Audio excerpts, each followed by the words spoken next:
रमण हरि गोविंद जय जय राधा रमण हरि गोविंद जय मधुसूदनमभ्यर्च्य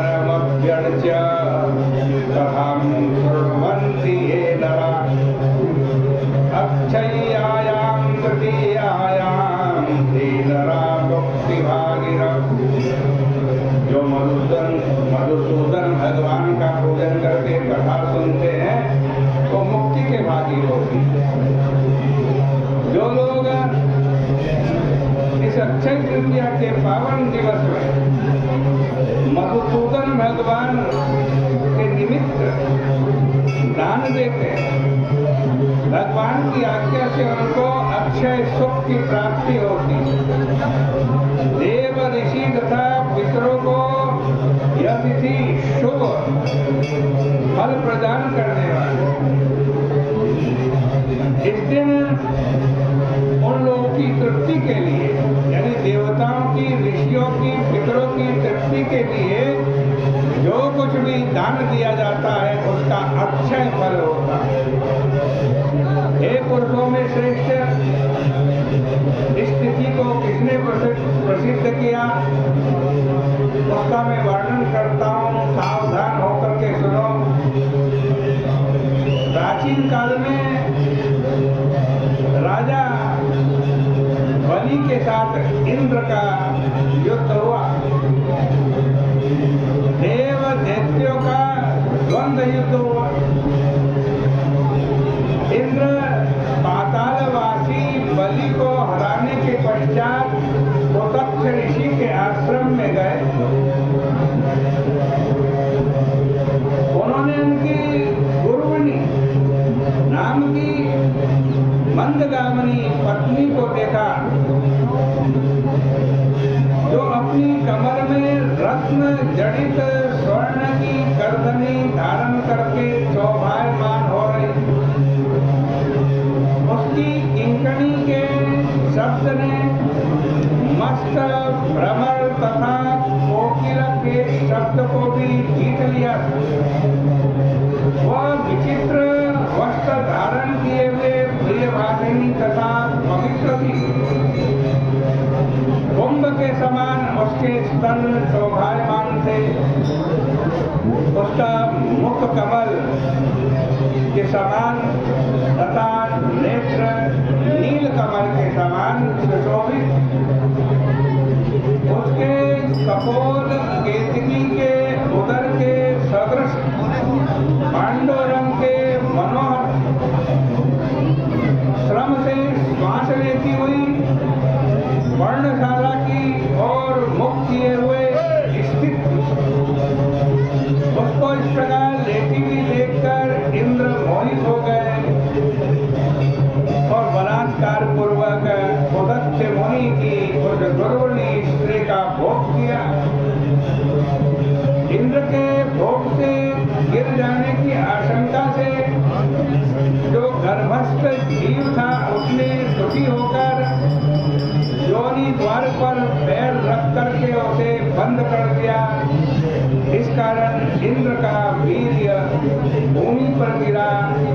अतः इंद्र उस गर्भस्थ जीव पर क्रुद्ध हो गए। इंद्र ने अरुण लोचन करके गर्भस्थ जीव को शाप दिया कि मेरे अपमान के कारण तो अंधा हो जा। योनि से बाहर बहे हुए वीर द्वारा दीर्घतम और पैरों पर बहे हुए वीर के द्वारा इंद्र का पुत्र जयंत हुआ। तत्पश्चात इंद्र शाप के भय से भागे। इंद्र को भागता हुआ देखकर सभी शिष्य बालक उदत्त ऋषि के हंसने लगे। लज्जित होते हुए इंद्र सुमेरु पर्वत की गुफा में जाकर कठोर तपस्या करने लगे। बलि ने गुप्तचरों द्वारा यह जान लिया कि इंद्र लज्जित होकर सुमेरु गुफा में तपस्या कर रहे हैं। अतः बलपूर्वक स्वर्ग पर आक्रमण करके बलि अमरावती का स्वर्गलोक का भोग करने लगा। शंबर आदि उसके जो राक्षस थे वो बलपूर्वक दिक्पालों के ऐश्वर्य का भोग करने लगे। अपने स्वामी इंद्र को न पाकर देवता आरक्षित अस्वस्थता में गुरु बृहस्पति के पास गए। देवताओं ने पाप रहित गुरु से पूछा कि हमारे स्वामी इंद्र का क्या समाचार है और वे कहाँ हैं? राक्षसों के आक्रमण से यह स्वर्ग अनाथ हो गया। इंद्र को गए हुए बहुत काल बीत गए हैं, वे क्यों नहीं आते? जहाँ इंद्र हो हम वहाँ जाएं, हम लोग प्रार्थना करें। देवताओं के ऐसा पूछने पर गुरु ने कहा कि रसातल में राजा बलि को जीतकर इंद्र उथत्थ ऋषि के आश्रम में गए, धृष्टता पूर्वक उनकी पत्नी का उपभोग किया, उनके शिष्यों के द्वारा अपमानित हुए। लज्जित होने के कारण स्वर्ग न जाकर वह अपने काम पर पश्चाताप करते हुए शची के साथ सुमेरु पर्वत की गुफा में है।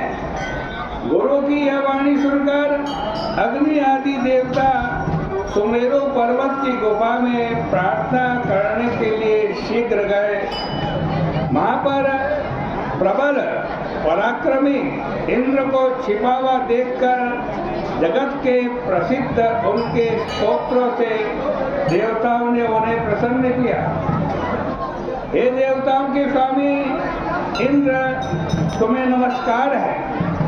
हम लोग दैत्यों से कष्ट पाए हुए हैं, आपके बिना अधिक कष्ट पा रहे हैं। हम लोग स्थान भ्रष्ट और दुखित होकर अनेक देशों में भ्रमण कर रहे हैं। अतः हे देवेंद्र, आप आकर शत्रुओं को जीतो। इस प्रकार देवताओं द्वारा प्रार्थना किए जाने पर इंद्र गुफा में से बाहर निकले। लज्जा से उनका मुख लटका हुआ था, आंखें भूमि को देख रही थी। लज्जा के कारण गदगद इंद्र मुख से कुछ भी नहीं बोल पा रहे थे। उनके भय से विह्वल इंद्र की दशा देखकर गुरु जी बोले, हे सुरपति, शंका ना करो। लाभ हानि, जय पराजय, सुख दुख सभी कर्मवश होते हैं। ये सब पूर्व जन्मों के कर्मों के अनुसार होता है। जीव कर्मों का